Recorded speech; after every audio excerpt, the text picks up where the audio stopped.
ആ ചങ്ങായിന്റെക്കല വിളിക്കാത്ത ഓനൊരു സംഗതി ഏൽപ്പിച്ചിട്ട് അതൊരു തീരുമാനാക്കാണ്ട് ആയോ ആയില്ലെന്ന് അറിയിക്കലും ഓനൊരു കടമല്ലേ.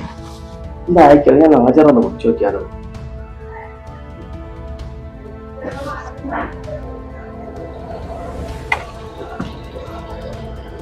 ആ കാക്കേതാ ഞാൻ എത്തി, ഇതാ എത്തിയോണ്ടിരിക്ക. ശരി.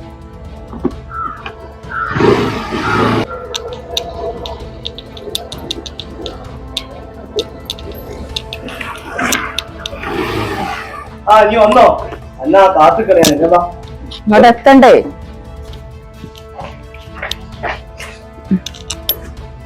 എന്തായി കാക്കേ, ബോധം കേട്ടോ?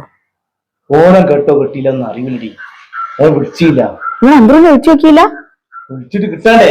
ഓരോ വട്ടം വിളിച്ച് ചെങ്ങായി ഫോൺ എടുക്കില്ല. അവൻ ബാപ്പനല്ലാണ്ട് നാട്ടുകാരെ മൊത്തം ബോധം കെട്ടാൻ പോയാ. അന്തരമാണ് ആള്. ഓനെ ആടിന്റെ ഔട്ടില് ഉണ്ണി അടിച്ച മാതിരിയാ ഓന്റെ സ്വഭാവം. ഓനയിലോ അങ്ങ് പോവും. ഞമ്മക്കൊന്ന് പോയി നോക്കിയാലോ? പോയി വെക്കാന്നാല്. ഓന ആള് തലയും വാലും ഉണ്ടാവില്ല. അല്ലടി, ഞമ്മള് പോണോ? ഞമ്മളെ വാപ്പ കണ്ടാൽ വാപ്പക്ക് നൂല് കുത്തിയൊരു കളിയാ വാപ്പക്ക്. അത് കാണുമ്പോ എനിക്കതിനേക്കാൾ വലിയ പ്രാന്തെടുക്കുകയും ചെയ്യും. അങ്ങനെ പറയല്ലേ? ഓ ഇല്ല, നമ്മളെ വാപ്പല്ലേ. ഇതൊക്കെ ഒന്ന് വേഗം നോക്കിയാലല്ലേ നമുക്ക് തങ്ങളടുത്ത് എത്തിക്കാൻ കഴിയുള്ളൂ. എന്നിട്ട് വേണ്ട എനിക്ക് എന്റെ പണിക്ക് പോയും വേണ്ട. തങ്ങളടുത്ത് എത്തിച്ചു കഴിഞ്ഞാൽ പിന്നെ തങ്ങളും വാപ്പയായിട്ട് എന്തെങ്കിലുമൊക്കെ അങ്ങ് ആയിക്കോളും. പോയി വെക്കാം.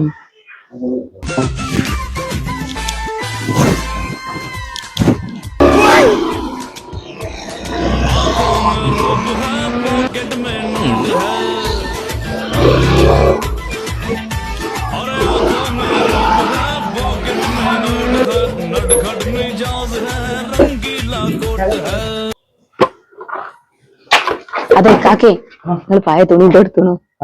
ബാപ്പ പറത്തിക്കുമ്പോ പായുമ്പോ തുണിയിൽ മണ്ണായാലോ?